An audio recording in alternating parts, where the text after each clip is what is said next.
Hello, hello. My name is Nancy, the Normal Intuitive, and welcome to my podcast. I believe this is episode 21, but forgive me if I'm wrong. And it is a Saturday night. It's actually the Saturday night before New Year's, and I have honestly had a couple of drinks. So, of course, I thought it was the perfect time to record a podcast. You're laughing now, but I'm serious.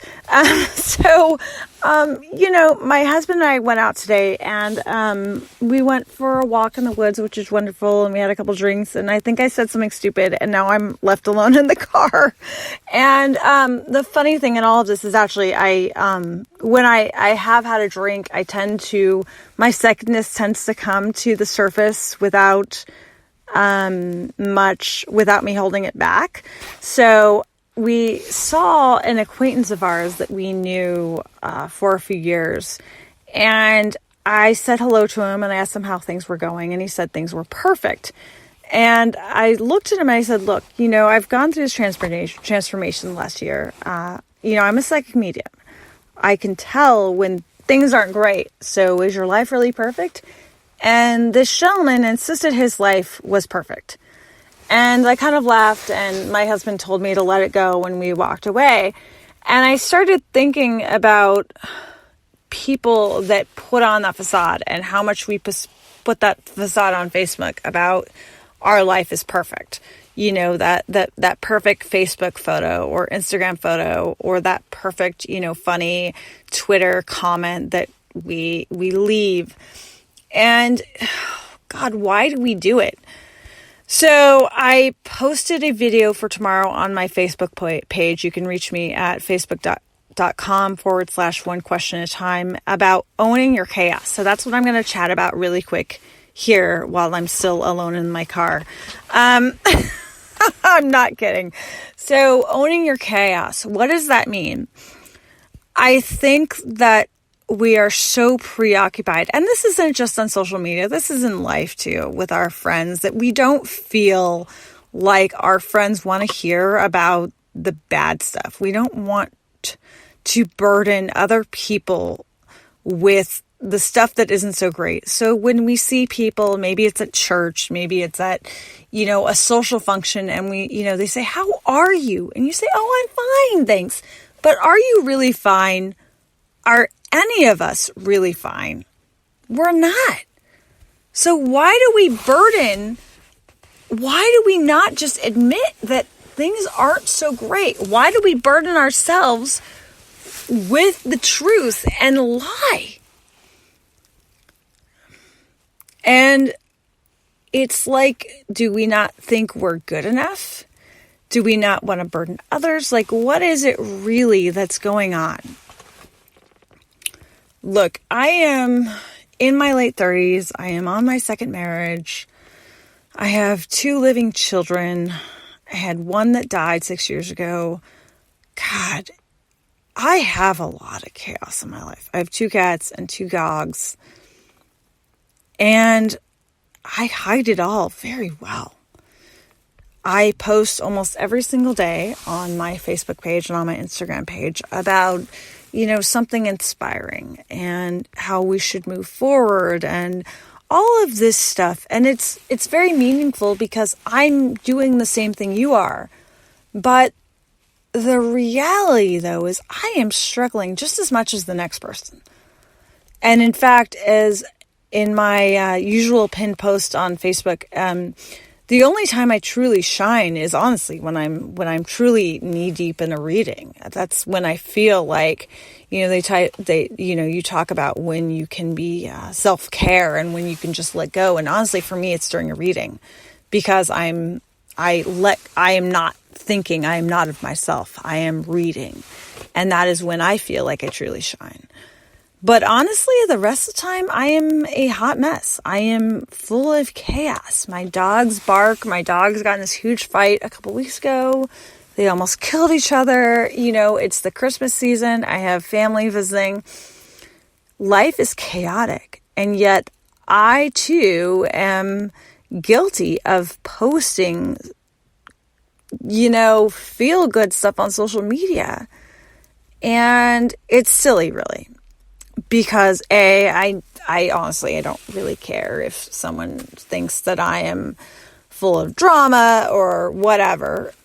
And B, I think it's like the rest of you. I don't want to burden anyone. You know, they found a lump in my breast a few weeks ago, and I waited 9 long days to find out that it was benign. And you better believe that I was freaked out to all hell, even with my psychic abilities. And yet I confided in a few people, but you're right that in that I didn't own my own chaos. And I think that's what I'm realizing at the end of 2019 that I'm not doing. And I thought about this today as I was walking in this beautiful nature preserve, that I truly am not being, as honest as I am with all of you. I don't think I'm being honest with myself about all of the chaos that is presented in my life.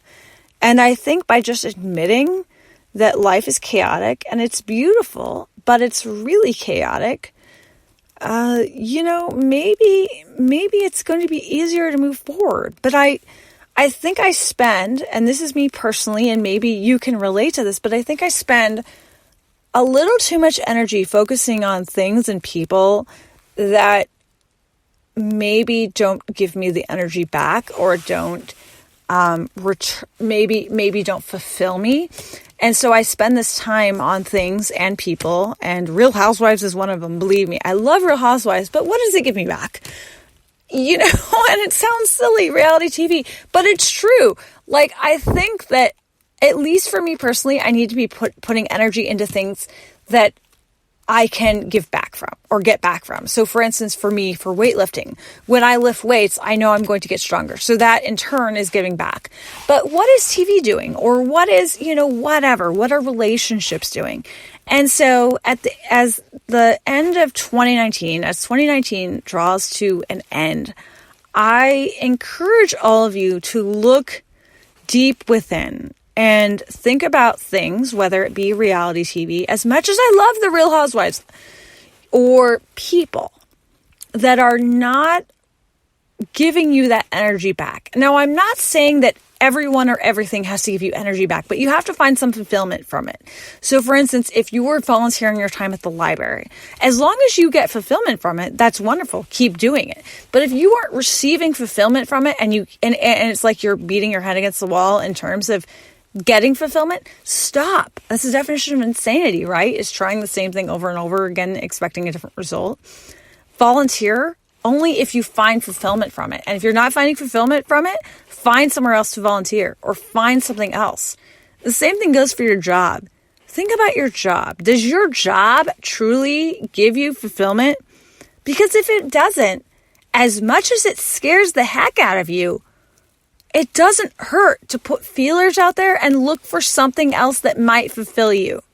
And yes, it's worth it even if it pays a little less.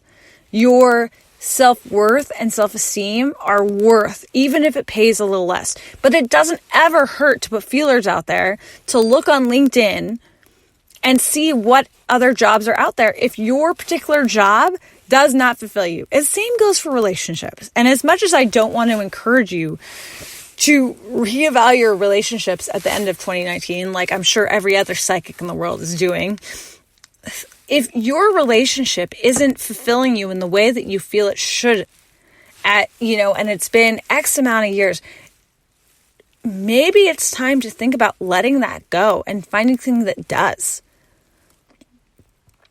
Own your chaos.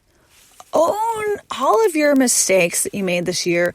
Own your mistakes that you made this last decade. Like, if I look back at this last decade, oh my God, it would be a laundry list of crap that I have done to myself and other people. But it's okay because I learned from it. And as long as I have overcome it and changed from it, that's what matters. But if you're stuck in the same cycle, that same laundry cycle of whatever, it's time to change. It's time to move on. And I'm giving you permission, and God is giving you permission. This year was a huge one for me. I owned my ability as a psychic medium. And I have had this ability all of my life, and I've kept it hidden. And after I tried to kill myself in the beginning of 2019, which I won't get into right now, I realized that's, screw it. I have nothing to lose. Well, guess what? Neither do you. You have nothing to lose by owning your chaos. At the beginning of this podcast, I said, hey, I've had a few drinks. I'm not denying that I didn't imbibe in some Prosecco and vodka. I'm not denying that I'm doing a podcast with a couple of drinks in me. Is this the most wise choice that I could make? Probably not. But it's owning myself and owning who I am. And am I completely off the rails intoxicated? No. But I think, alcohol is funny that, they say it's like a truth serum. And I feel like this is in me. And sometimes I just, it's like I'm honest, but sometimes like the alcohol just kind of brings it even more out. So that's why I'm just like, own it. And that's why I'm recording this podcast. Am I afraid you're going to judge me? No. Because if you judge me for imbibing, then you can judge me for being a psychic medium or whatever. It's okay. It's okay to have a few drinks once in a while. It's okay to go to bed at 8 o'clock. It's okay to stay up until 2 reading or drinking. Whatever it is, whatever you are doing, it's okay. As long as you're not harming anyone else, which my mom is in the house watching the kids, it's okay. Let's stop feeling guilty about stuff. Let's stop feeling guilty about our mistakes. Let's stop feeling guilty about the number of partners that we've slept with or we haven't slept with. Let's stop comparing ourselves to others. Let's own our crap or our chaos. In 2020, I'm letting go.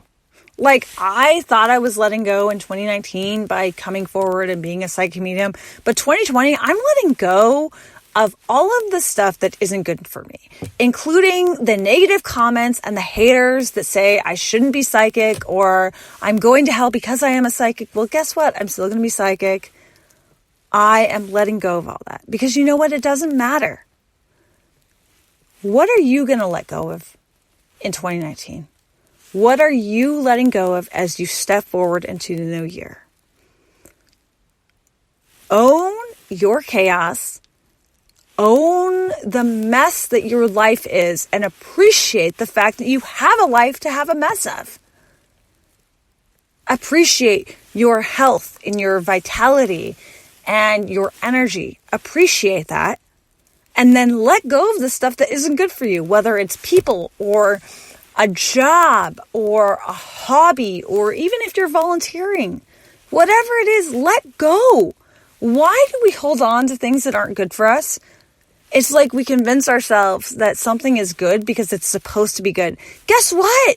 Just because it's good for someone else doesn't make it good for us. And I'm sorry if I sound like I'm lecturing. I promise you it's just from my experience. I was married for the first time for almost 3 years. And I got married at 21 in Vegas, and I wanted to prove everyone wrong that I could make this marriage last. And very soon into the marriage, as in like when we were driving home from Vegas, I realized that I made a huge mistake in getting married. And it's not that I didn't care for this person, but I knew that I was doing it probably to spite everyone and to give everyone the middle finger. And instead of just going to my family or just saying, you know what, mea culpa, I made a big mistake, I stuck with it out of pride. I didn't own my chaos. I didn't own my mistake. I stuck with it because I thought because I had made the decision, I had to stick with it. And it was not a good marriage. As much as I think the person is a good person, we were not good together. And we should not have ever gotten married. But the marriage continued to get worse. And